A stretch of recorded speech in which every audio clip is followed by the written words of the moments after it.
জীবনের আবার একটা বছর কেটে গেল। জীবনের এই সময়গুলো আর কোনোদিনও ফিরে পাবো না। যে সময় একবার চলে যায় সেটা আর ফিরে পাওয়া যায় না। এত কিছু জানার পরেও আমরা কিন্তু সময় নষ্টই করে ফেলি। জানি যে সেই সময়গুলো আর ফিরে আসবে না, কিন্তু সময়গুলো বা যেগুলো আমাদের করা উচিত নয় সেই সব কাজ বেশি করে কাটিয়ে ফেলি, আর যেগুলো করা উচিত সেগুলো কম করে ফেলি। আর যদি এগিয়ে দেখি, আরো অনেকগুলো বছর কিন্তু জীবনের কেটে গেছে। এতগুলো বছরে আমি জীবনে কি করলাম? এই পৃথিবীতে আসার আমার উদ্দেশ্যই বা কি? কেনই আমরা এই পৃথিবীতে এসেছি? ভগবান কেনই বা আমাদের পাঠিয়েছেন? আমি কে? আর আমি মৃত্যুর পর কোথায় বা যাব? এই প্রশ্নগুলোর উত্তর কয়েক বছর আগেই আমার মনে হয়েছিল, আর এই প্রশ্নের উত্তর কোথায় পাবো সেটাই ভাবছিলাম। তারপর জানতে পারলাম ভগবদ গীতার মধ্যে এই সমস্ত প্রশ্নের উত্তর আমরা পেয়ে যাব। তারপর ভগবদ গীতা পড়া শুরু করেছিলাম, আর এখন আমি জীবনের অনেকটাই মানে বুঝতে পারি যে আমাদের উদ্দেশ্য কি, আমি কেন এসেছি, কেনই বা এখানে ভগবান এই দুঃখালয়ে পাঠিয়েছে, আর কেন এইখানে এত কষ্ট, আর এই মৃত্যুর পর, আমার মৃত্যুর পর আমি কোথায় যাব, আর এখান থেকে আমরা মৃত্যুর পর কি বা নিয়ে যাব। কারণ দুমুঠো খাবার খাওয়ার জন্য এখানে মানুষ কত নাই কষ্ট করে, সারা জীবন কাজ করে যায়। কেন না? দুমুঠো খাওয়ারের জন্য, আর একটু ভালো থাকার জন্য, বাড়ির সমস্ত সদস্যকে ভালো রাখার জন্য, আরো অনেক কিছু। অনেক টাকা জমায় অনেকে, ওই টাকা দিয়ে অনেক কিছু করে, বাড়ি করে, গাড়ি করে, অনেক কিছু। আমরা কি শেষে মৃত্যুর পর এই বাড়ি, এই গাড়ি, এত টাকা পয়সা, ব্যাংক ব্যালেন্স কিছু কি আমাদের সঙ্গে যাবে? আমরা কি নিয়ে যেতে পারবো? আমরা কিন্তু কিছুই নিয়ে যেতে পারবো না। আমাদের জন্ম মৃত্যু হচ্ছে ভগবানের হাতে, আর এই জন্ম মৃত্যুর মাঝখানে যেটা থাকে সেটা হচ্ছে কর্ম, আর এই কর্মের ফল কিন্তু আমরা নিয়ে যেতে পারি। আমরা এই জড়জগতে যেরকম কর্ম করব তার ফল আমরা নিয়ে যেতে পারবো। তার যদি আমরা ভালো কর্ম করি তাহলে আমরা সেই স্বীকৃতি, ভালো কর্মের স্বীকৃতি নিয়ে যেতে পারবো, আর সেই স্বীকৃতি অনুযায়ী ভগবান আমাদের জীবন লাভ করে পরের জীবনটা। এই জীবনে মৃত্যুর পর পরের জীবনটা আমাদের কেমন হবে, এই জীবনের স্বীকৃতি কিন্তু আমাদের সেই জীবনে কাজে লাগবে। যদি আমরা ভালো কর্ম এই জীবনে না করি, এই জীবনে তো কষ্ট পাবই, প্লাস পরের জীবনেও আমাদের কষ্টের শেষ থাকবে না। তাই যা করার এই জীবনে করতে হবে। আর যদি কেউ প্রচুর পরিমাণে স্বীকৃতি লাভ করে, সব সময় ভগবত সেবায় নিজেকে নিযুক্ত রাখে, তাহলে অবশ্যই সে ভগবত ধাম লাভ করবে। হরে কৃষ্ণ। আজ আমার জন্মদিন, আর এই জন্মদিনে আজ ভগবানের জন্য অনেক কিছুই রান্না করা হচ্ছে। আমার ইচ্ছা ছিল যে আমার জন্মদিনে আমি নিজের হাতে ভগবানকে অনেক কিছু পদ রান্না করে নিবেদন করব। তো ভোগ লাগানোর জন্য দেখো আমি এখন এখানে সাজাচ্ছি, আর এই মাটির থালাগুলো কিনে আনার পর আমি নিজের হাতে রং করেছি, আর নিজের হাতে ডিজাইন করেছি। আর কিছু রান্না আমি নিজের হাতে করেছি, আর কিছু রান্না মা করে দিয়েছে। কারণ আমি অনেক কিছু রান্না জানি না ঠিক মতো, তাই মা করে দিয়েছে অনেক রান্না, আর আমি কিছু কিছু রান্না করেছি। আর আমাদের ঠাকুরঘরটা অনেকটা ছোট বলে আজকে গোপালকে আমাদের ঘরে এনে ভোগ লাগাচ্ছি। আর ভোগ লাগানোর জন্য আজকে কাকিমা ভোগ লাগিয়ে দেবে আমাদের। আর বাড়িতে আজকে একটা ছোট্ট করে বৈষ্ণব সেবা দেয়া হবে। এই অধম তো কিছুই করতে পারে না, যদি এই জীবনে একটুখানি মানে পুণ্য করতে পারি, যদি একটুখানি ভগবানের জন্য কিছু করতে পারি, তার জন্যই বৈষ্ণব সেবা। কারণ গুরু বৈষ্ণবের আশীর্বাদ ছাড়া আমরা কোনো দিনই ভগবানকে প্রাপ্ত হব না। তাই গুরু বৈষ্ণবের কৃপা না হলে কিন্তু হবে না। আর আজকে সন্ধেবেলা সেই অনুষ্ঠান হবে, তাই এখন আমরা একটুখানি মাইকে এখানে বসে বসে রিহার্সাল করছিলাম। যখন এই ভক্তি জীবনে আসেনি তখন মনে হতো যে আমার জন্মদিন, তাই আমি এখন আজকে মহান ব্যক্তি, আমার জন্য সবাই অনেক কিছু করবে, এরকম ভাবতাম। কিন্তু এখন মনে হচ্ছে, বা এখন মনে হয় যেটা, যে আমার জন্মদিন আমাকে ভগবান এই পৃথিবীতে এনেছে, নিশ্চয়ই আমার কোনো কাজ আছে এখানে। আর আমাকে যেহেতু ভগবান এনেছে, তাই ভগবানের জন্য আমার প্রতিদিনই কিছু না কিছু করা দরকার। কিন্তু আজকের দিনটা স্পেশাল, যেহেতু মানে সবাই ভাবে যে আজকের দিনটা স্পেশাল, আর হ্যাঁ আজকের দিনটা স্পেশাল, যে আজকের দিনটাতে আমাকে ভগবান এই পৃথিবীতে পাঠিয়েছে। মানে আমি পৃথিবীর আলো দেখতে পেয়েছি আজকের দিনে। তো আমার ইচ্ছা যে আমার জন্মদিনে আমি নিজের হাতে রান্না করে ভগবানকে ভোগ নিবেদন করব। তো সেই জন্যই আমি নিজের হাতে ভোগ রান্না করছিলাম। আর আমাদের বাড়িতে আজকে বৈষ্ণব সেবা হবে, সন্ধ্যাবেলা হবে, তাই সন্ধ্যাবেলা কিন্তু সমস্ত নাম কীর্তনের পর সবাইকে প্রসাদ পাওয়ানো হবে। তার জন্য এখানে আলুর দম হচ্ছে। আর এই দিদি দেখেছো যে আমাদের রান্না করে সমস্ত অনুষ্ঠানে, আর রান্না চলছে এখন। আর আমাদের সমস্ত অনুষ্ঠানটা কিন্তু ছাদে হবে, যেটা তোমাদের দেখাচ্ছি। এখন 7টা মতো বেজে গেছে আর আমাদের নাম কীর্তন কিন্তু শুরু হয়ে গেছে। একে একে সমস্ত ভক্তরা আসছে। আর কে কার বাড়ি আসে বলতো? এই যে এত ভক্তরা আমাদের বাড়ি আসছে, তাদের পায়ের ধুলো বাড়িতে পড়ছে, এটা কত বড় কৃপা। সবই কিন্তু ভগবানের কৃপা। ভগবান না চাইলে এত বৈষ্ণবকে আমাদের বাড়ি পাঠাতো। এই অধমের কিছুই করার ক্ষমতা নেই। যা একটুখানি বৈষ্ণব সেবা দেওয়ার কথা ভেবেছি, দেখো ভগবান সবাইকে পাঠিয়ে দিয়েছে। এখন দেখছো ফাঁকা আছে, কিন্তু একটু পর দেখবে এই পুরো জায়গাটা ভর্তি হয়ে গেছে।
আজকে মনি বলবে ওর জীবনের উপলব্ধি কি, যে ও বিয়ে হয়ে এখানে সুখী কি, ভক্তি জীবন করে সুখী কি, আজকের দিনে সুখী কি, আরো কি করলেও সুখী হবে, সবাইকে ভালো রাখতে পারবে, ওর মুখ থেকে আজকে আপনারা শুনবেন।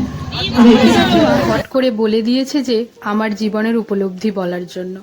শুনে তো আমি অনেকটাই ভয় খেয়ে গিয়েছিলাম, কারণ সেইভাবে মাইক নিয়ে কোনোদিনও নিজের জীবনের উপলব্ধি সম্বন্ধে কিছু বলিনি কাউকে। হ্যাঁ, নিজের জীবনে উপলব্ধি বলেছি হয়তো আমার চেনাশোনা মানুষের কাছে, সামনাসামনি বসে বা ফোনেতে 1-2 মানুষের কাছে, বাড়ির লোকের কাছে। কিন্তু এইভাবে এতগুলো ভক্তদের সামনে নিজের জীবনের উপলব্ধি বলতে গিয়ে আমি খুবই ভয় খেয়ে গিয়েছিলাম। তারপর কিছু বলেছি, কিন্তু অনেক কিছু কথা বলা হয়নি সেদিন। আজ আমি বলতে চাই, সবথেকে প্রথমে আমি সমস্ত বৈষ্ণবের চরণে কোটি কোটি প্রণাম জানাই। সমস্ত মাতাজি প্রভুদের চরণে আমার প্রণাম।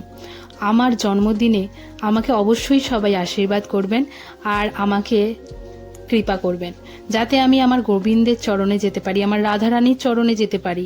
এই ভগবদ গীতা কিন্তু আমার জীবনটা পুরোপুরি পরিবর্তন করে দিয়েছে। এই ভগবদ গীতা পড়ার পরই আমার জীবনে যতটুকু ভক্তি সম্বন্ধে জ্ঞান হয়েছে বা উপলব্ধি হয়েছে, সেটাই ভগবদ গীতার মাধ্যমে। তারপর আস্তে আস্তে ভক্ত সঙ্গ করার পর অনেক কিছু শিখেছি, অনেক কিছু জেনেছি, আর এখনো অনেক কিছু জানছি যেগুলো আমার অজানা। অনেক কিছুই এখনো জানি। ভক্তি জীবনে আসার আগেও আমার কিন্তু জন্মদিন হয়েছে, আর সেই জন্মদিনগুলো কিন্তু অন্যরকমভাবে হয়েছে। সেখানে ভগবানের নাম কীর্তন হয়নি আর এইভাবে বৈষ্ণব সেবাও হয়নি, কিন্তু এই জন্মদিনটা আমার জীবনে খুবই স্পেশাল। আমি চাই আমার জীবনে যতগুলো জন্মদিন আসবে, আমি যতদিন বাঁচব ততগুলো বছরে কিন্তু আমার জন্মদিনটা ঠিক এইভাবেই পালন হোক। হোক, সকাল থেকে রাত পর্যন্ত যেন ভগবানকে নিয়ে আমি থাকতে পারি। গুরু গৌরাঙ্গের কাছে এটাই আমি প্রার্থনা করি, আমার জীবনটা যেন ঠিক এইভাবে ভগবত সেবায় কেটে যায়। হ্যাঁ, জীবনে অনেক রোগ, জড়া, ব্যাধি, জ্বালা, যন্ত্রণা তো আছেই, কিন্তু তারপরেও মৃত্যুর সময় যেন আমি ভগবানের নাম করতে পারি, আমার রাধারানীর নাম নিয়ে যেন মরতে পারি, এটাই আমি প্রার্থনা করি। আমাকে সবাই যেন এটাই কৃপা করে, এই বৈষ্ণবদের কাছে এটাই আমার আশা।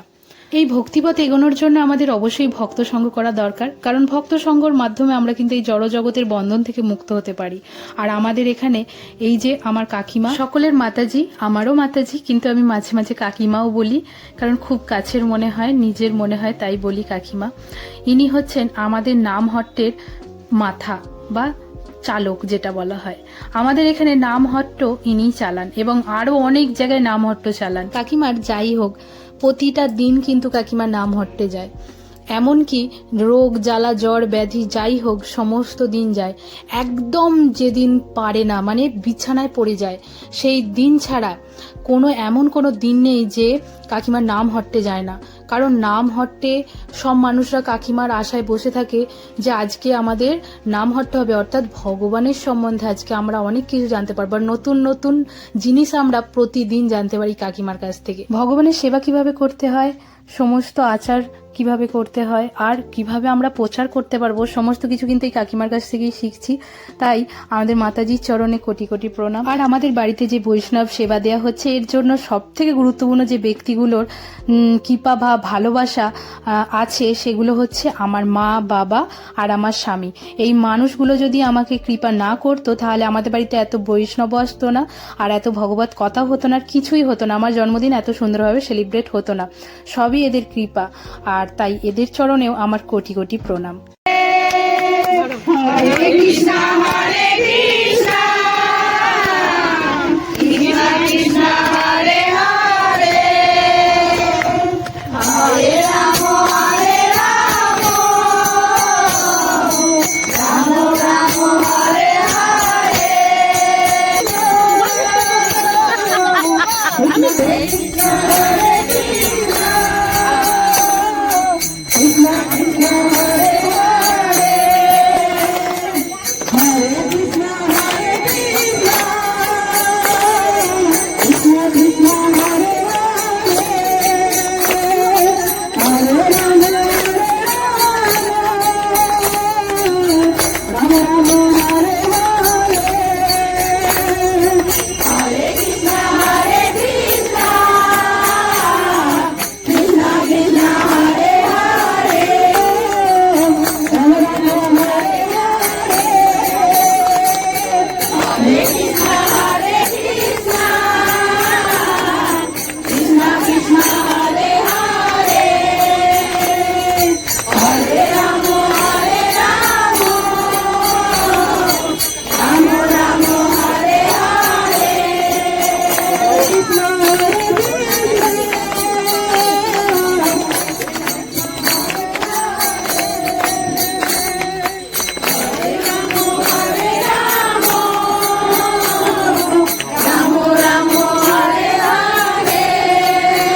শেষের দিকে বৃষ্টি এসে গিয়েছিল, আর বৃষ্টির মধ্যেও কিন্তু সমস্ত ভক্তরা দাঁড়িয়েছিল।